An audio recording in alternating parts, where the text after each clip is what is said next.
Assalamualaikum warahmatullahi wabarakatuh. Alhamdulillahirabbil alamin.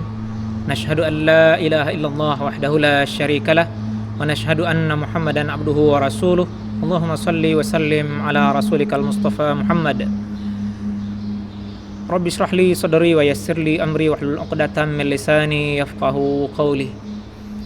Kaum muslimin, Bapak dan Ibu, saudara seiman yang kami muliakan, masih menyambung pembahasan kita tentang masalah zakat yang sudah kita bahas sebelumnya, tentang masalah zakat emas dan perak.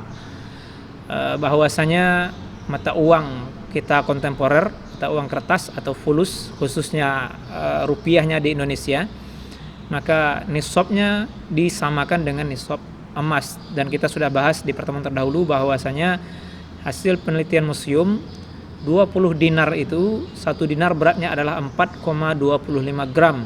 Maka berarti nisab dari 20 dinar adalah 85 gram emas.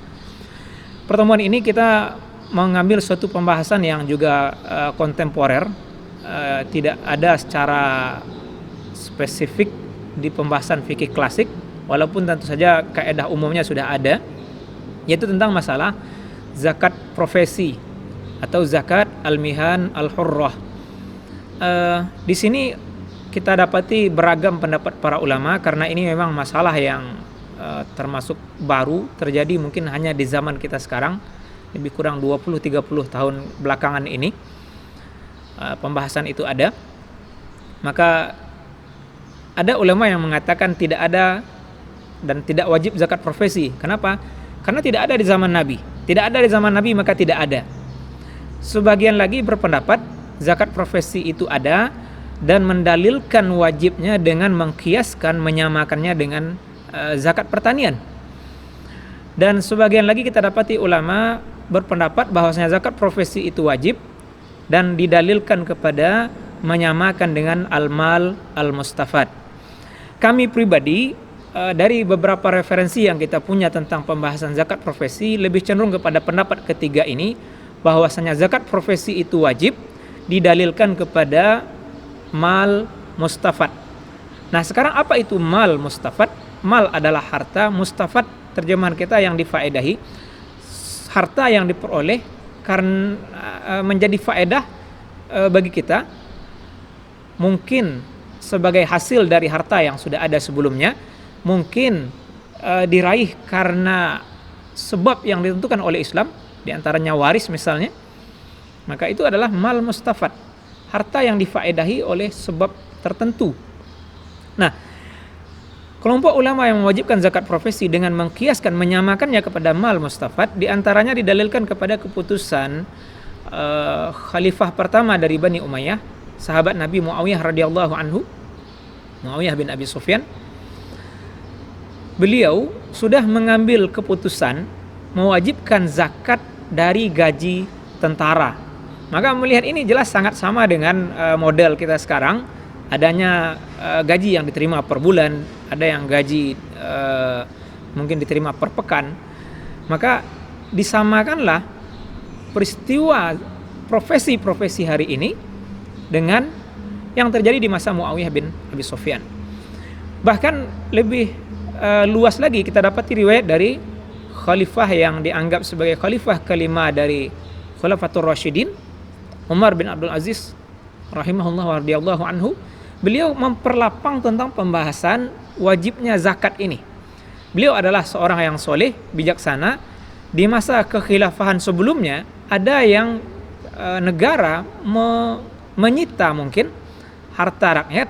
Nah, oleh beliau itu dipandang tidak hak negara, maka dikembalikan kepada pemilik semula.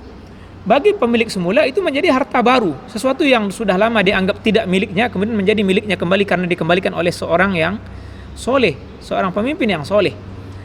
Nah, tetapi beliau menetapkan di sana adanya potongan zakat dari harta yang dikembalikan tersebut.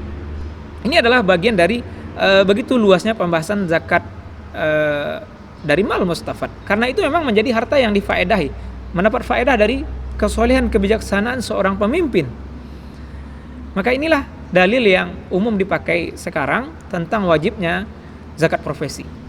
Nah, kemudian yang harus kita dudukkan dulu, apakah zakat profesi itu wajib atau tidak? kami pribadi termasuk kepada kelompok ulama yang mengatakan zakat profesi adalah wajib. Dengan waktu kita yang terbatas ini, pembahasan ini akan kita sambung per sub pembahasan insya Allah. Maka kami hanya ingin mendudukkan cenderung kita kepada pendapat para ulama zakat profesi itu wajib. Dan di sini kita ingin mengajak kaum muslimin, ketika ulama berbeda pendapat, di situ sudah ada di dalam mazhab Syafi'i, salah satunya kita dapati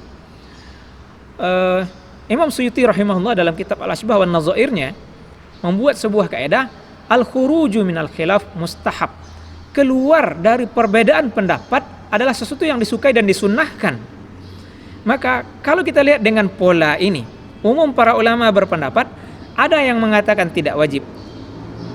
Karena di pernyataan tidak wajib ini sendiri sudah ambigu sebenarnya. Kalau tidak wajib hukumnya apa? Hukum kan ada 5. Apakah wajib, sunnah, makruh, mubah atau haram? Tidak mungkin zakat profesi haram. Maka tentu akan ada di satu hukum yang 5. Jelas kelompok ketiga yang kami nukil tadi, diantaranya dari pendapat Dr. Yusuf Qaradawi dalam fikih zakat beliau, bahwasanya zakat profesi itu wajib. Ini pertama yang kita dudukkan. Maka keluar dari perbedaan pendapat di sini semestinya apa yang dilakukan oleh seorang mukmin yang takwa dan soleh, lebih mendahulukan amal.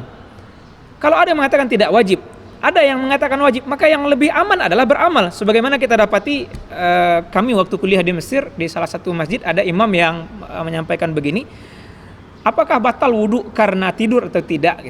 Itu ada perbedaan pendapat para ulama. Beliau mengajak kepada khurud minal khilaf. Udah keluar dari perbedaan pendapat. Sekarang air sudah banyak gitu. Wudhu saja ulang gitu. Agar kita keluar dari perbedaan pendapat. Soal batalkah wudhu karena tidur atau tidak? Walaupun itu memang ada rincian yang lebih jauh dalam fikih soal duduk dalam kondisi tidur dalam kondisi duduk. Inilah sedikit mungkin kita garis bawahi. Semoga bahasa ini memberikan pengakuan. Wassalamualaikum warahmatullahi wabarakatuh.